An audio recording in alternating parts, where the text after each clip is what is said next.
आप सभी को हरतालिका तीज की हार्दिक शुभकामनाएं। भगवान शिव और माता पार्वती की कृपा सदैव आप पर बनी रहे। आज की वीडियो में आप सुनेंगे हरतालिका तीज व्रत की कथा, जिनके दिव्य केशों पर मंदार अर्थात आग के पुष्पों की माला शोभा देती है और जिन भगवान शंकर के मस्तक पर चंद्र और कंठ में मुंडों की माला पड़ी हुई है, जो माता पार्वती दिव्य वस्त्रों से तथा भगवान शंकर दिगंबर वेश धारण किए हैं, उन दोनों भवानी शंकर को हम नमस्कार करते हैं। एक समय की बात है, कैलाश पर्वत के सुंदर शिखर पर माता पार्वती जी ने श्री महादेव जी से पूछा, हे महेश्वर, मुझसे आप वह गुप्त से गुप्त वार्ता कहिए जो सबके लिए सब धर्मों से भी सरल तथा महान फल देने वाली हो। हे नाथ, यदि आप मुझ पर भली भांति प्रसन्न हैं तो आप उसे मेरे सम्मुख प्रकट कीजिए। हे जगतनाथ, आप आदि मध्य और अंत रहित हैं, आपकी माया का कोई पार नहीं है। आपको मैंने किस भांति प्राप्त किया है और कौन से व्रत, तप या फिर दान के पुण्य फल से आप मुझको वर के रूप में मिले। देवी पार्वती के इस प्रश्न को सुनकर श्री महादेव जी बोले, हे देवी सुनो, मैं तुम्हारे सम्मुख उस व्रत को कहता हूँ जो परम गुप्त है।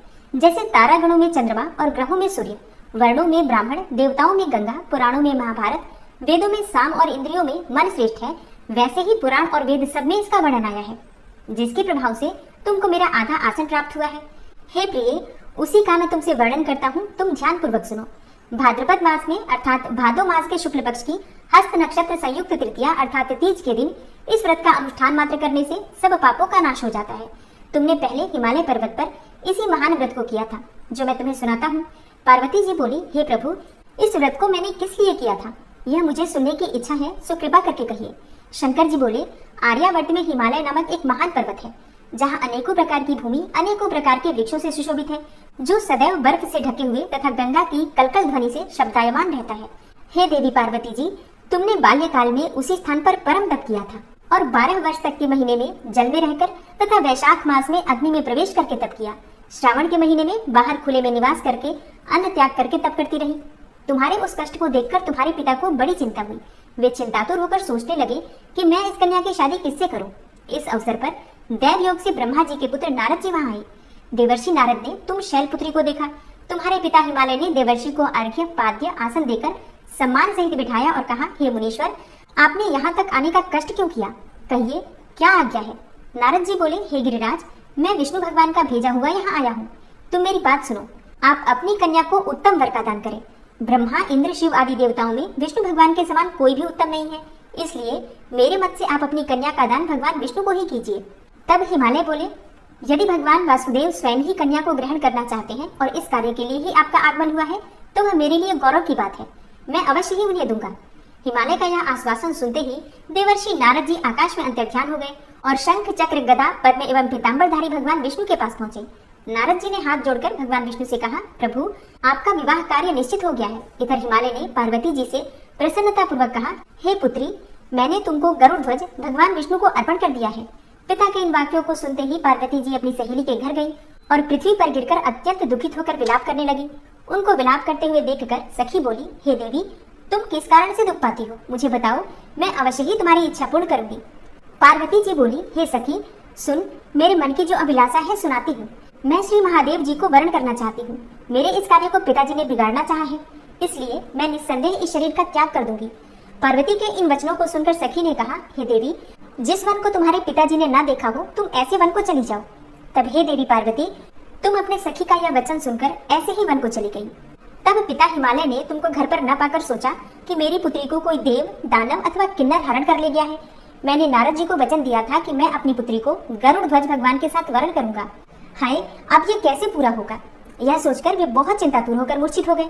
तब सब लोग हाहाकार करते हुए दौड़े और मूर्छा दूर होने पर गिरिराज से बोले कि हमें आप अपनी मूर्छा का कारण बताओ।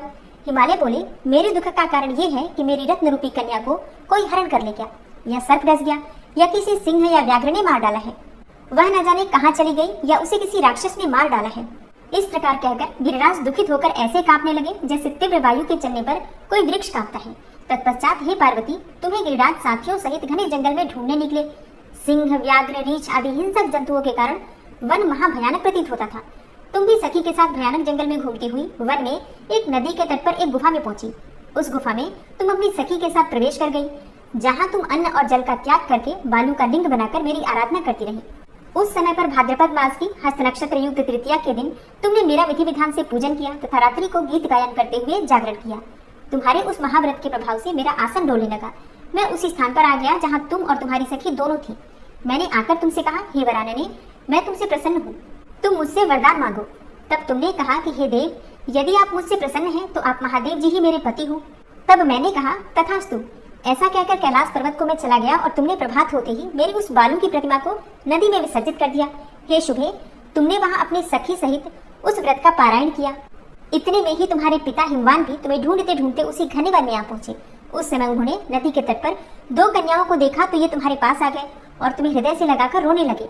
और वे रोते हुए बोले, बेटी, तुम इस सिंह और बाघों से युक्त घने जंगल में क्यों चली आई?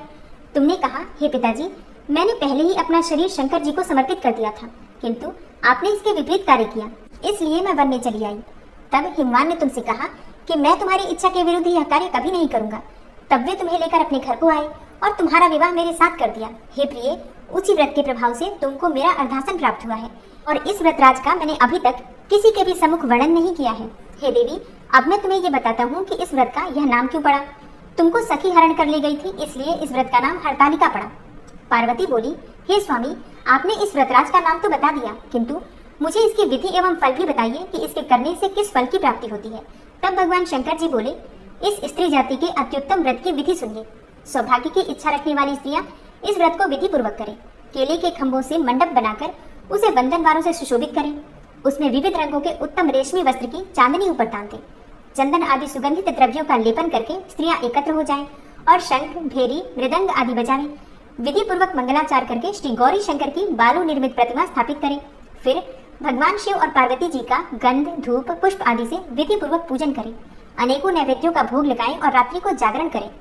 नारियल, सुपारी, जवारी, नींबू, लौंग, अनार, नारंगी आदि ऋतु फलों तथा फूलों को एकत्रित करके धूप दीप आदि से पूजन करके कहें, हे कल्याण स्वरूप शिव, हे मंगल स्वरूप शिव, हे मंगल रूप महेश्वरी, हे शिवे, सब कामनाओं को देने वाली देवी, कल्याण रूप तुम्हें नमस्कार है।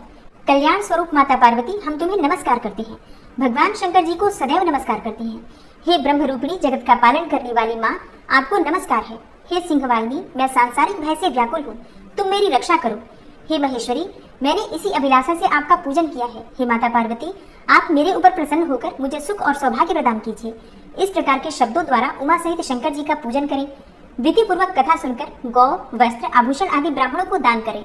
इस प्रकार से व्रत करने वाले के सब पाप नष्ट हो जाते हैं।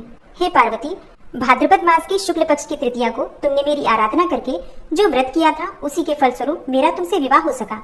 इसका महत्व ये है कि मैं इस व्रत को करने वाली कुंवारियों को मनोवांछित फल देता हूँ। इसलिए सौभाग्य की इच्छा रखने वाली प्रत्येक युवती को ये व्रत पूरी एक निष्ठा तथा आस्था से करना चाहिए। और अब आप सुनेंगे सबसे पहले माता पार्वती की आरती, उसके बाद भगवान भोलेनाथ की आरती। ओम जय पार्वती माता, मैया जय पार्वती माता, ब्रह्म सनातन देवी, शुभ फल की दाता।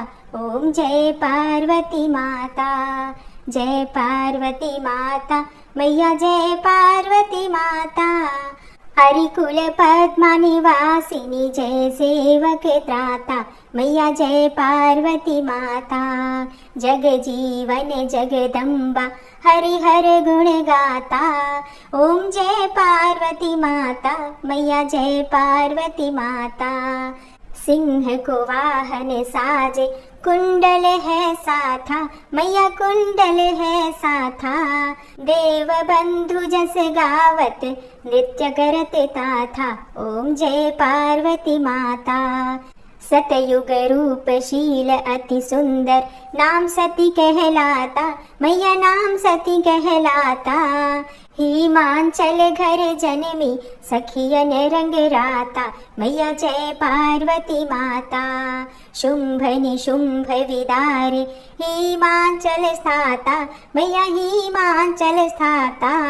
सहस्त्र भुज तनु धरि के, चक्र लियो हाथा, मैया जय पार्वती माता। सृष्टि रूप तु ही जननी, शिव संग रंग राता, मैया शिव संग रंग राता।